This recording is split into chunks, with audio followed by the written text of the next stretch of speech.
అశ్వ సంవత్సరంలో కైలాస యాత్ర Shri Gayatri tours and travels 8977349696. అన్ని ఏర్పాట్లు చేశారు. అయితే ఆరోగ్యకు సంబంధించి ఎలాంటి కార్యక్రమాలు చేపట్టారో మనతో మాట్లాడడానికి పల్నాడు జిల్లా డిఎంహెచ్ఓ రవి ఉన్నారు. వారితో మాట్లాడే ప్రయత్నం చేద్దాం. సార్ చెప్పండి, తిరణాలకి భారీ ఎత్తున భక్తులు తరలినారు. వారికి ఎలాంటి ఆరోగ్య సమస్యలు వచ్చినప్పుడు వారు ఎక్కడికి వెళ్ళాలి, ఎలాంటి స్టాల్స్ ఏర్పాటు చేశారు? అందరికీ నమస్కారం అండి. రేపు మనకి మహాశివరాత్రి పర్వదినాన మా మెడికల్ అండ్ హెల్త్ డిపార్ట్మెంట్ నుంచి 10 మెడికల్ క్యాంప్స్ అనేవి మనం అరేంజ్ చేసుకున్నాము. అందులో కొండ మీద 2 మెడికల్ క్యాంప్స్ ఉంటాయి. మాతో పాటు మన రెడ్ క్రాస్ తరపున కూడా మెడికల్ క్యాంప్ ఒకటి పెడుతున్నాము. అలాగే మొత్తం మనం ఒక పైన కొండ మీద 2 అంబులెన్స్లు ప్లస్ మన రెడ్ క్రాస్ వాళ్ళ అంబులెన్స్, మొత్తం 3 అంబులెన్స్ మన కొండ మీద ఉంటాయి. అలాగే కొండ కింద వచ్చేటప్పటికి మనకి కొండ కింద బస్ స్టాండ్లో ఒక మెడికల్ క్యాంప్ ఉంటుంది, అక్కడ ఒక అంబులెన్స్ ఉంటుంది.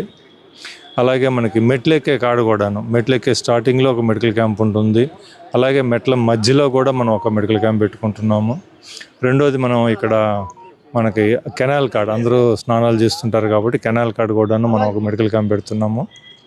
ఇది కాకుండా మనకి ఊర్లో ఇంకోటి మనకి చిలకలూరుపేట వైపు పోయే బస్ స్టాండ్ కాడ కూడాను మనం మెడికల్ క్యాంప్ పెడుతున్నాం, అంబులెన్స్ పెడుతున్నాం. అక్కడ ముఖ్యంగా మనకి కోడపకొండ పిహెచ్సిని మనం బేస్ మెడికల్ క్యాంప్ కింద మనం గుర్తించి దాన్ని అక్కడ 15 బెడ్స్ తోటి మనం అక్కడ బెడ్స్ చేసుకొని దగ్గర ఒక 20 మంది మెడికల్ ఆఫీసర్ని డిప్యుటేషన్ తెచ్చుకొని అక్కడ మేజర్ మెడికల్ క్యాంప్ పెడుతున్నాం. ముఖ్యంగా మనకి అందులో ఒక 15 మంది గుంటూరు నుంచి స్పెషలిస్ట్ డాక్టర్లను కూడా మనం పిలిపించున్నాం. ఆల్రెడీ ఆ లిస్ట్ కూడా మాకు వచ్చేసింది.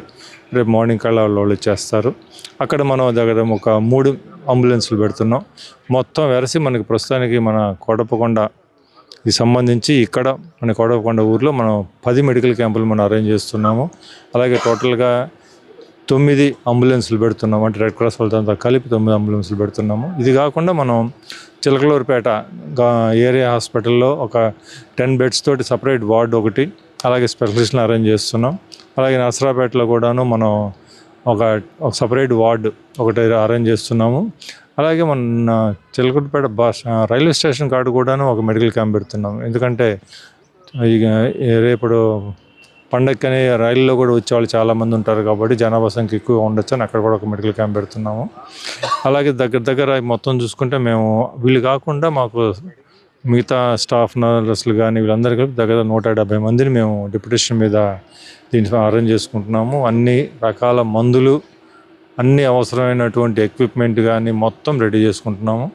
అలాగే దాంతోపాటు మా పిహెచ్సి కాడ కూడాను మేము కొన్ని స్టాల్స్ లాగా పెట్టుకొని ప్రజల సౌకర్యార్థం ఐఈసీ యాక్టివిటీ అనమాట, అంటే మలేరియాకి సంబంధించినవి కానీ ఎయిడ్స్కి సంబంధించినవి కానీ మిగతా ప్రభుత్వం వైద్య ఆరోగ్య శాఖ తరఫున ప్రభుత్వం అందిస్తున్న రకరకాల పథకాలకు సంబంధించి ఐఈసీ యాక్టివిటీ సపరేట్ కూడాను మేము అది చేస్తున్నామండి.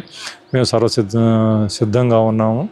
అందరూ కూడాను ఎటువంటి భయం లేకుండా అందరూ వచ్చి ఆ దేవుడిని దర్శించుకుని ఆశీస్సులు పొందవలసిందిగా అందరినీ కోరుకుంటున్నాను. Thank you. అయితే తిరునాళ్ళకు సంబంధించి మెడికల్ క్యాంపుల గురించి 10 మెడికల్ కాలేజీలు అయితే కోటపకొండ తిరునాళ్ళలో పెట్టాము. భక్తులకు ఎలాంటి అసౌకర్యం కలగకుండా అన్ని ఏర్పాట్లు పూర్తి చేశామని అయితే మనతో పాటు డిఎంహెచ్ రవి అయితే తెలుపుతున్నారు. సత్య 8 టీవీ పల్నాడు జిల్లా.